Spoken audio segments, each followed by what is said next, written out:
Sa biyaya ng Diyos tayo'y nagtipon, sa pag-ibig niya'y ating tugon.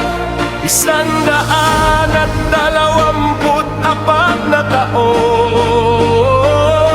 naglilingkod ng buong panahon.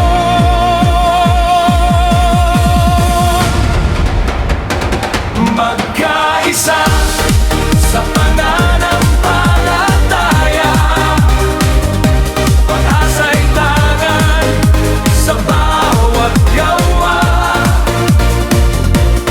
Sa liwanag ni Kristo'y susulong tayo. Pag-ibig at katotohanan ang alay natin sa mundo. Mabuhay ang Iglesia Filipina, hindi.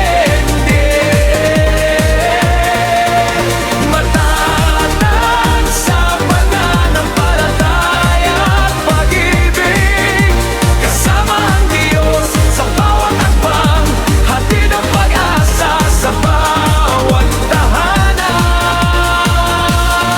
Sa ng June na anibersaryo, tayo'y sama-samang magpupuri sa biyaya ng Diyos magpakailanman. Ifa'y aming tahanan. Sa hirap at ginhawa'y di natitinag, pagmamahal sa kapwa'y laging bukas. Tinawag upang maglingkod sa lahat, sa kapayapaan at katarungan ay tapat. Purihin ng Ama, Anak at Espiritu, gabayan mo kami sa